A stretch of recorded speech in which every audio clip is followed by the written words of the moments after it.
Olá, amigos! Começa agora mais um ACS na TV. Muito obrigada pela companhia de vocês. E hoje nós vamos falar bastante sobre petróleo e gás. Como é que está esse tema aqui na nossa região? E quem vai falar sobre o assunto é o vice-coordenador da Câmara Setorial de Petróleo e Gás da Associação Comercial de Santos, Gustavo Pierotti, que também é um dos diretores da casa. Ele vai trazer aqui para a gente um panorama, regional de como é que está o setor de petróleo e gás, quais são os avanços que esse setor tem ocorrido aqui na nossa região. Gustavo, obrigada por aceitar nosso convite. Obrigado a você, Amanda, pelo convite, pela oportunidade de voltar aqui. Já tinha tido a oportunidade de estar aqui antes no estúdio antigo e agora no estúdio novo. Vamos começar falando um pouquinho sobre a ACS Jovem, antes da gente entrar nesse tema petróleo e gás, porque você foi um dos primeiros coordenadores da ACS Jovem que este ano completou seus 10 anos. Eu queria que você falasse um pouquinho sobre a importância desse grupo de jovens, esse grupo de empreendedores que se reúne na ACS para tentar discutir e trazer benefícios, palestras, enfim, para esse grupo de jovens e para todos os jovens aqui da região que querem empreender. Queria que você falasse um pouquinho da história da ACS Jovem e da importância desse grupo. Eu falo com prazer, fui, como você disse, um dos coordenadores, pode não parecer, na época a barba ainda era preta, mas passa rápido, né? Já estão fazendo, fez 10 anos, né? Agora em junho, julho, mas a festa, a solenidade de comemoração foi agora a questão de 2 ou 3 semanas, né? Isso. Coordenada pelo novo coordenador, que é o Marcelinho Teixeira. E eu estou muito feliz de ver que a ACS Jovem está voltando para os trilhos, né? Porque durante esses 10 anos ela começou com uma pujança bastante grande e aí nos últimos 3 anos e meio a impressão que a gente tinha é que ela estava perdendo um pouco o foco e talvez estivesse caminhando para um caminho que não era o caminho genuíno que a gente tinha planejado lá atrás, quando foi criada, que é desenvolver novas lideranças jovens na região, enfim, fomentar o empreendedorismo principalmente, né? E felizmente, agora, depois que o Marcelinho assumiu, com toda a equipe dele de coordenadoria, as coisas estão voltando a caminhar para os objetivos principais da ACS, são esses que eu acabei de falar. Então fiquei muito satisfeito, acho que é uma retomada e acho que eles estão no caminho certo para continuar a perseguir esses objetivos. E não foi só a retomada, né? Eles, na verdade, voltaram com o grupo com uma atuação muito forte, criaram câmaras, como se fossem câmaras setoriais, assim, similares às da Associação Comercial, focadas em temas. E isso é muito bacana, porque você direciona, né? Você coloca responsáveis por essas câmaras que vão atrás de questões dentro dos temas. Isso é muito importante, nunca teve na ACS Jovem, né? Não, na verdade éramos menos, né? Menos integrantes. Agora, com essa chegada de novos membros, existe essa possibilidade de departamentalizar em determinados temas e criar pequenas câmaras, pequenos subgrupos dentro da própria ACS Jovem. Eu acho isso válido, acho isso importante porque você envolve mais pessoas, né? Quando você tem só uma coordenadoria formada por 3, 4 pessoas, os outros passam a ser apenas membros. Apenas entre aspas, é claro que eles contribuem. Mas quando você cria subcâmaras dentro da Câmara, você envolve mais gente, você você traça objetivos para mais pessoas, mais claras, né, para que essas pessoas participem de forma mais efetiva. Eu acho isso ótimo, eu acho que a ACS Jovem ela tem um apelo, até pelo jovem que carrega no nome. Então, ao longo desses 10 anos, a ACS Jovem conseguiu abrir muitas portas, conseguiu trazer gente muito importante para palestrar aqui na região. Eu lembro, por exemplo, na época que o Ike Batista estava no auge, nós conseguimos trazê-lo a Santos para fazer uma palestra, nós visitamos a empresa dele no Rio de Janeiro, mas foi um acontecimento, foi uma façanha, porque é aquela filosofia, né? O não a gente já tem, não custava tentar. E tentamos, na época o coordenador era o Eric Sanches, e ele nos recebeu e veio a Santos fazer uma palestra. Então, a gente teve alguns feitos ao longo desses 10 anos que foram muito interessantes, muito emblemáticos. E o que eu acho bacana também desse grupo novo que entrou esse ano, é que eles têm uma forte preocupação com o beneficente, com o social. Eles têm realizado diversos eventos, arrecadado nesses eventos doações para entidades carentes. Isso é muito importante, principalmente nesse momento que a gente vive, né? De que o país passa por uma crise e a gente percebe que o jovem tem tido essa preocupação com o outro, com a pessoa que tem, com as entidades, enfim, a ACS Jovem tem bastante esse foco beneficente. Eu acho ótimo isso também. Isso, obviamente, não é o objetivo principal são outros, mas eu acho que existe sinergia, eu acho que, por que não? Quer dizer, se você tem a oportunidade, ao mesmo tempo que você promove eventos para fomentar o empreendedorismo, para desenvolver as novas lideranças, você consegue também, nesse mesmo evento, arrecadar subsídios, arrecadar mantimentos, seja lá o que for, para ajudar pessoas carentes, projetos sociais, isso é ótimo, né? É um ganha-ganha, não existe nenhuma contraindicação, muito pelo contrário, e traz ainda um apelo positivo ainda maior, como eu estava dizendo, para o jovem que já existe, né, na ACS Jovem, que tanto abre portas, quer dizer, isso daí só soma, eu acho, na minha opinião. Cada vez mais, né, a juventude tem essa preocupação com o social e é extremamente importante, principalmente para quem está começando, com jovens empreendedores, ter esse olhar também, e eles têm. Sem dúvida. Eles têm, sem dúvida. Gustavo, vou chamar um breve intervalo e no próximo bloco a gente entra no assunto principal desse programa, que é o setor de petróleo e gás aqui na nossa região. Até já!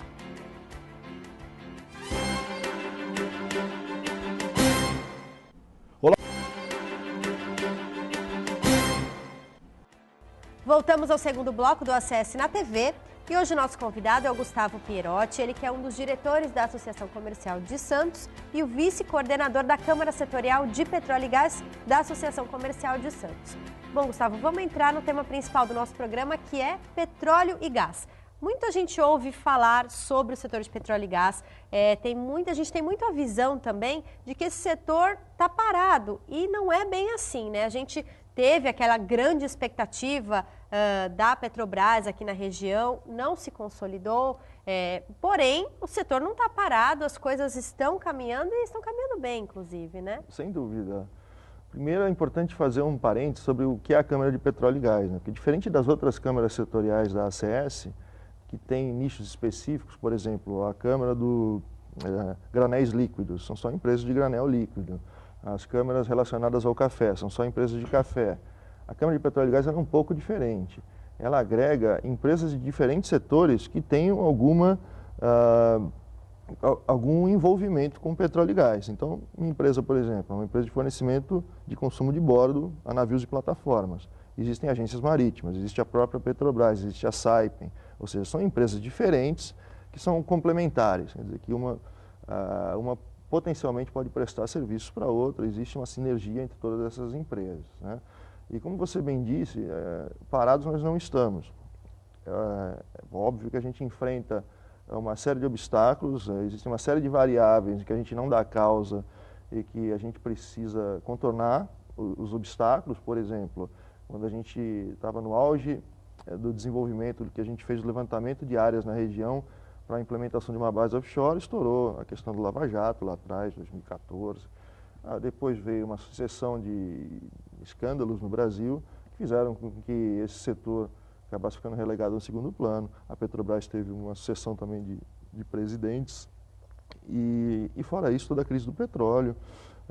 Também na Baixada Santista, como você bem disse, existia inicialmente uma expectativa muito grande que foi frustrada num primeiro momento, mas isso não quer dizer que ela não volte a se desenvolver, talvez numa velocidade mais lenta, mas essa é a nossa expectativa, é isso que a gente espera, né? E é por isso que a gente trabalha na Câmara de Petróleo e Gás, né? O que a gente tem feito?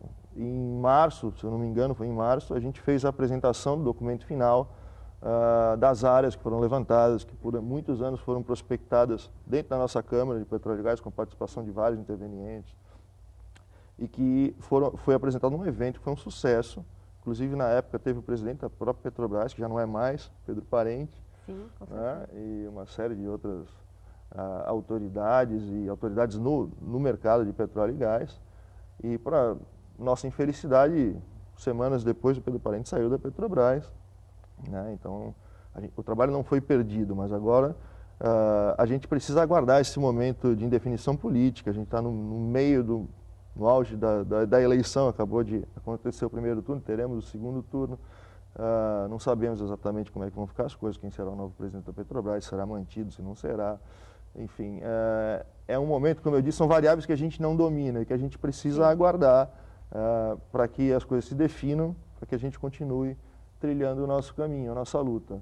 Mas o que está ao nosso alcance, a gente tem feito. Então, esse documento está pronto, as áreas já estão mapeadas, isso é um grande anseio nosso, que a gente tem uma base offshore na região, porque a gente entende que isso vai ser uma âncora, quer dizer, uma base offshore vai ser o espaço físico que vai lastrear o desenvolvimento da indústria de petróleo e gás ao seu redor. Queria que você explicasse um pouquinho, para quem não entende um pouco do assunto, o que é uma base offshore? Uma base offshore é uma base de apoio às atividades de petróleo e gás na Bacia de Santos. Hoje essas bases existem, principalmente no estado do Rio de Janeiro, em Macaé, no próprio Rio de Janeiro, em Vitória também tem, em Santos não existe uma base específica, não é? E essa é a nossa luta, para que é como se fosse um portão de entrada para o mar, né? E onde as empresas que prestam serviços, que vendem insumos para as plataformas, podem fazer essas operações de carregamento dos supply boats, que a gente chama, né? Que são os que vão levar e buscar as coisas nas plataformas, né? Não necessariamente essa base precisa ser construída pela Petrobras. Não, muito pelo contrário, isso já foi descartado lá atrás. E isso fazia parte do plano de negócio da Petrobras há muitos anos atrás. Depois eles tiraram, foi muito claro de que não tinham mais interesse em investir na base. E a partir dali, nós como associação comercial começamos a nos mobilizar para oferecer essa base, não só para a Petrobras, na verdade, mas para as outras empresas petrolíferas que operam na Bacia de Santos. Daí surgiu a ideia de criar esse estudo, né? De contratar uma consultoria para fazer o estudo com o levantamento dos possíveis locais para a instalação dessa base. E tem um outro detalhe, a gente entende que essa base, ela não vai ser concorrente às outras bases que já existem, ela vai ser complementar, ela vai ser mais uma alternativa para o escoamento, enfim, para a operação de petróleo e gás na Bacia de Santos, que, como a gente bem sabe, ela se estende desde o estado do Rio de Janeiro até Santa Catarina. Ela tem o nome de Bacia de Santos, mas ela não é uma bacia em Santos, né? Eu queria falar também, se você me permitir, sobre o nosso novo projeto da ACS. Depois que a gente apresentou esse documento, que foi o documento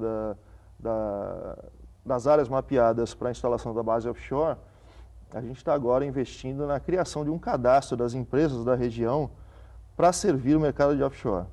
Né? Esse cadastro ele já existe com sucesso em alguns estados, como Rio de Janeiro, como em Pernambuco tem e no Rio Grande do Norte, que são as redes Petro.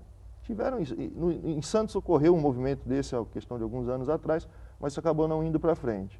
Mas agora, em parceria com o SEBRAE, que está nos apoiando muito, a gente pretende retomar a criação desse cadastro, porque a gente entende que isso é fundamental para que as próprias empresas que operam na Bacia de Santos conheçam e tenham mapeado quais são as empresas que são potenciais fornecedores dessas petrolíferas, né? Então, esse cadastro é um cadastro muito minucioso, porque qual é a principal queixa de muitas dessas empresas sobre cadastros que foram feitos no passado e que acabaram não dando certo? Esses cadastros ou não são completos o suficiente, ou não existe uma comprovação de que as empresas fazem efetivamente o que elas se propõem a fazer. Por exemplo, você quando preenche o cadastro, você coloca o que você quiser ali. Então, tinha empresas que se propõem a fazer serviços e quando as petrolíferas efetivamente precisavam tomar aquele serviço, elas chegavam à conclusão de que aquelas empresas não tinham condição de oferecer o que elas estavam se propondo. Né? Então, isso era um problema, era uma perda de tempo e tornava esse cadastro não confiável, vamos dizer assim.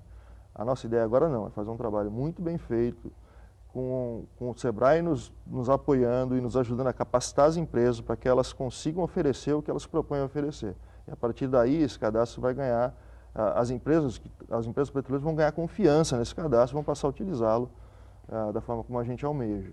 E a gente acredita também que, tendo esse cadastro, as empresas possam se interessar ainda mais em instalar essa base offshore aqui, porque elas vão saber que existe demanda para isso, né? Na verdade, a demanda, ela existe, com cadastro ou sem. Não é? A grande indústria que atende as empresas hoje, a indústria brasileira, que eu digo, que atende as empresas petrolíferas que estão operando na Bacia de Santos, elas estão no interior de São Paulo, elas estão, enfim, no estado de São Paulo. Então, já se justificaria, mesmo sem o cadastro, que essa base offshore existisse na nossa região. Porque qual é o grande problema? O que se alega? Santos não é é um pouco mais longe das plataformas que estão em alto mar do que outros pontos como Rio de Janeiro, Macaé. Mas se você considerar que esses insumos muitas vezes saem do interior de São Paulo e considerar toda a viagem, a parte terrestre e a parte de mar, aí começa a fazer sentido, mesmo que a parte de mar seja um pouquinho mais extensa, a parte terrestre é mais curta. Menor. Então, já existe essa indústria. O que a gente precisa, o que a gente almeja com esse cadastro é simplesmente dar mais visibilidade para essa indústria. É mapear de uma forma mais clara onde estão essas indústrias, o que elas são capazes de oferecer.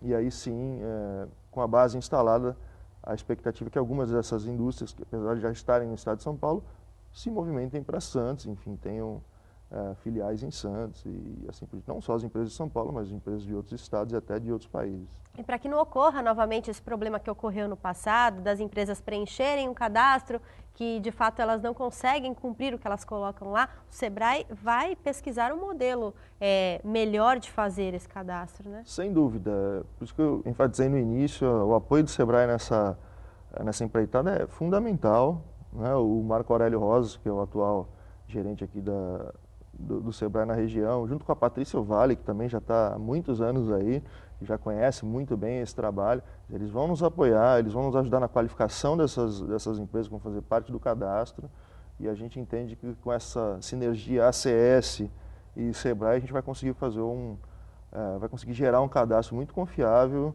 e muito robusto, enfim, que vai ser muito útil para todo mundo que opera no mercado offshore. Eles chegaram até a mencionar na última reunião de Petróleo e Gás que eles vão tentar um contato com a Petrobras para saber como é que a Petrobras faz esse cadastro, né? Para pegar um modelo semelhante para que no momento em que essas empresas estejam sendo cadastradas, todas as informações sejam verídicas e não ocorra mais esse problema, que eu acho que é super válido, né? Usar um modelo de sucesso para... Sem dúvida. É fundamental também que as petrolíferas participem da criação desse cadastro, porque eles serão os maiores beneficiados desse cadastro, né? Então, não só a Petrobras, mas também as outras empresas petrolíferas que operam no pré-sal, que hoje em dia está muito mais pulverizado, né?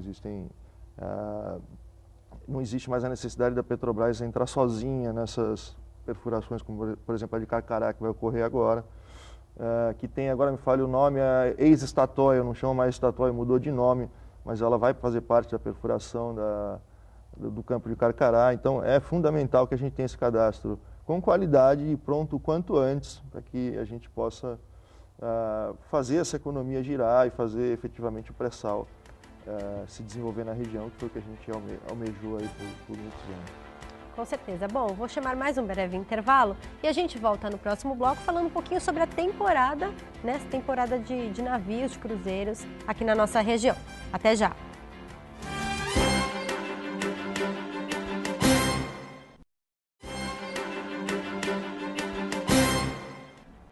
Voltamos ao terceiro e último bloco do ACS na TV e hoje nosso convidado é o Gustavo Pierotti, ele que é vice-coordenador da Câmara Setorial de Petróleo e Gás da Associação Comercial de Santos e também um dos diretores da ACS. Nós falamos bastante no segundo bloco sobre o setor de petróleo e gás, como é que está esse setor aqui na nossa região e eu acho que agora a gente pode falar um pouquinho sobre a temporada de cruzeiros, né? A sua empresa G Pierotti, que fornece consumo de bordo para esses navios de cruzeiros. Como é que você vê essa temporada, Gustavo? Você acha que vai ter um novo recorde de passageiros? Como é que você vê a temporada, com bons olhos? A gente vê com bons olhos, esse é um assunto que sempre interessa, né? Isso criou uma cultura em Santos, né, dos cruzeiros.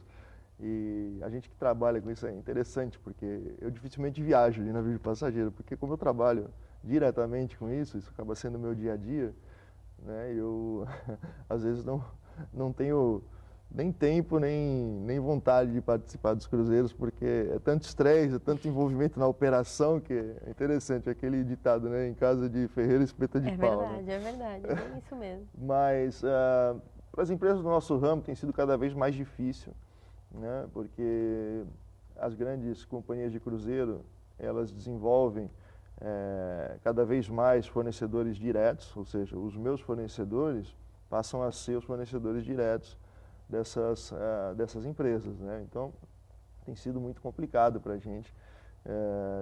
Nós temos perdido cada vez mais em quantidade de itens, enfim, em valores absolutos, Mas, de qualquer maneira, eu sempre digo que esse mercado ele ainda não está amadurecido o suficiente, porque da mesma forma que muita gente entrou direto, muitos fornecedores nossos, produtores, entenderam que esse não é o core business deles, quer dizer, o negócio deles não é entregar para navio de passageiro, o negócio deles é produzir, né? Então, a gente tem sentido também um retrocesso, uma volta de alguns fornecedores que quiseram, se aventuraram a entrar direto e depois perceberam que não valia a pena fazer esse movimento. Quer dizer, que pela complexidade que é a operação, enfim, pelo número de horas que leva, pelo número de intervenientes que você precisa falar, o FANG, a Polícia Federal, a Anvisa, o Ministério da Agricultura, eles teriam que desenvolver um departamento só para cuidar disso. E talvez isso não fosse interessante para muitas dessas empresas.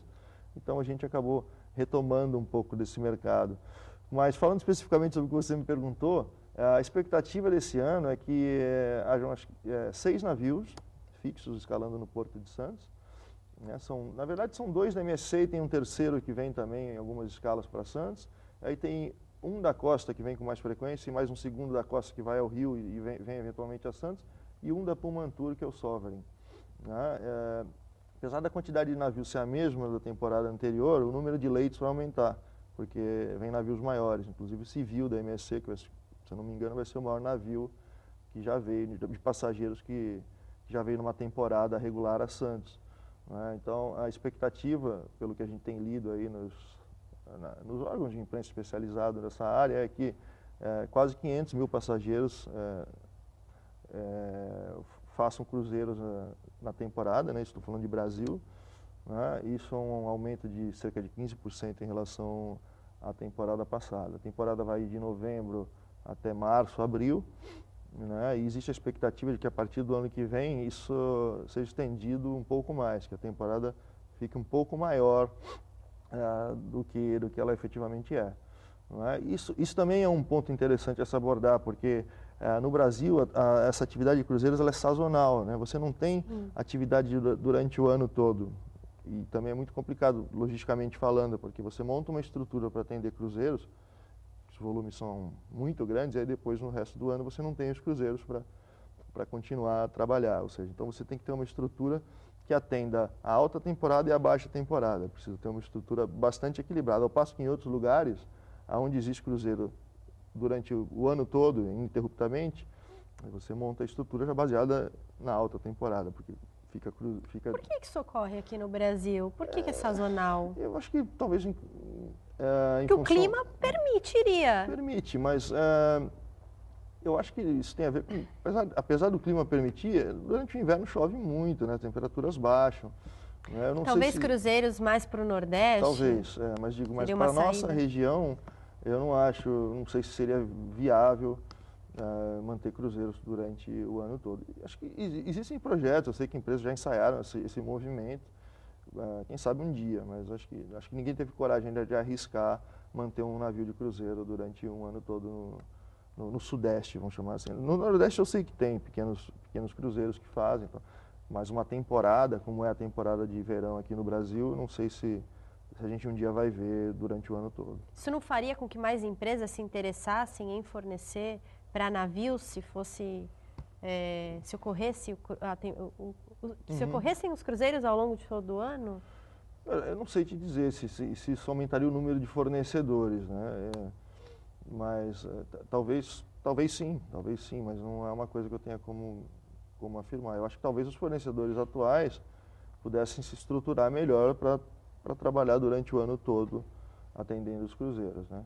Mas as empresas tradicionais de fornecimento a navios, como é o caso da minha, elas não atendem só navios de cruzeiro, né? A minha empresa ela vem de um grupo, foi fundado em 1949, vai fazer 70 anos o ano que vem. Esse negócio de navio de cruzeiro no Brasil aconteceu de 2000 para cá. Então, o que eu estou querendo dizer com isso é que os navios de cruzeiro foram uma coisa que se agregou ao meu negócio, né? Mas durante os outros 50 anos de vida do nosso grupo, a gente sempre trabalhou com os navios cargueiros, que também tem a mesma demanda dos navios de passageiro, só que em volumes infinitamente menores, né? Mas os navios de carga também têm suas tripulações, também têm suas necessidades de consumo.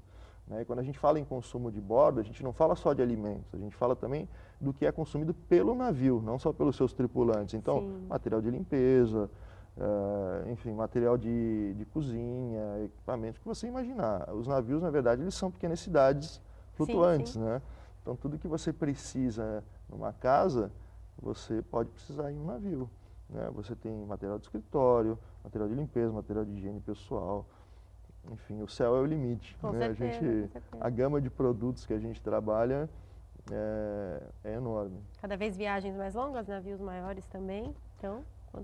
Mas nesse sentido, para a gente, a tecnologia, a evolução, ela tem, entre aspas, prejudicado o nosso negócio, porque os navios são cada vez maiores, como você falou, são cada vez mais rápidos e necessitam cada vez menos tripulantes. Sim, é verdade. Não é? Então, as escalas são mais curtas, um navio enorme vem com muito menos tripulantes, né? E pelo fato dos navios estarem cada vez mais rápidos, eles têm a possibilidade de comprar em muitos outros portos. Não é? Há muitos anos atrás, o que ocorria? Um navio chegava no Porto de Santos, ficava atracado às vezes 2 semanas. Né? Então, aquele navio não tinha a possibilidade de aguardar chegar num próximo porto para comprar o seu consumo de bordo. Não é? Eles tinham que comprar aqui em Santos. Né? Hoje não, hoje o navio tem, por exemplo, um navio de container, às vezes ele tem uma janela de operação da meia-noite às 6 horas da manhã. Então, menos tempo, fica muito fazem menos mais tempo, paradas. faz muito mais paradas. Então, o meu concorrente hoje, ele não é o meu vizinho. O meu concorrente hoje, dependendo da rota do navio, é o fornecedor de Montevidéu, é o fornecedor de Houston, é o fornecedor da África do Sul, é o fornecedor de Rotterdam. Né? Então, a minha concorrência ela é mundial. Né? E dependendo da rota desse navio, eles já fazem um procurement, que eles falam, eles já fazem a escala de compras. A ferramenta eu vou comprar em Houston, porque ela tem um fornecedor muito bom. O alicate eu vou comprar em Montevidéu, e aí assim por diante. Quer dizer, em Santos ele vai comprar o que for mais conveniente para ele. Né? Como é que você tem feito para driblar essa concorrência? A gente tem investido muito na capacitação do nosso pessoal. Nós, por ser um grupo familiar, né, sempre tivemos a família à frente do negócio e agora quebramos um paradigma, questão de 2 anos, nós contratamos um diretor executivo de mercado, que a gente entende que vai trazer para a gente as melhores práticas, a busca da excelência, o redesenho das nossas rotinas, dos nossos processos. A gente tem investido muito nisso, a gente entende que se a gente ficar parado no tempo, a gente vai ser engolido por esse mercado. Não é? Então, parados nós não estamos, muito pelo contrário. Que é o mais importante. Temos feito bastante, temos investido bastante em gestão, principalmente, né? em mitigar perdas, em desperdícios e nos tornarmos o mais eficientes possível. Acho que temos tido sucesso, graças a Deus. Acho que no nosso ramo de atuação, a nossa empresa é uma das mais tradicionais do Brasil e sem dúvida, uma das maiores. Então, acho que a gente está vencendo a batalha. Com certeza, Gustavo. Nosso programa está chegando no fim. Eu queria agradecer bastante a sua participação. Queria agradecer bastante todas as informações que você trouxe aqui para nós. Muito obrigada. Eu deixo espaço para as suas considerações finais. Eu que agradeço. É sempre um prazer estar aqui. Como eu disse, eu já tinha estado aqui no estúdio antigo, né? E eu estou sempre à disposição. Quando vocês precisarem, eu estou à disposição. É sempre um prazer. Muito obrigada. Bom, chegamos mais ao final de um ACS na TV. Muito obrigada pela companhia de vocês e até o próximo programa.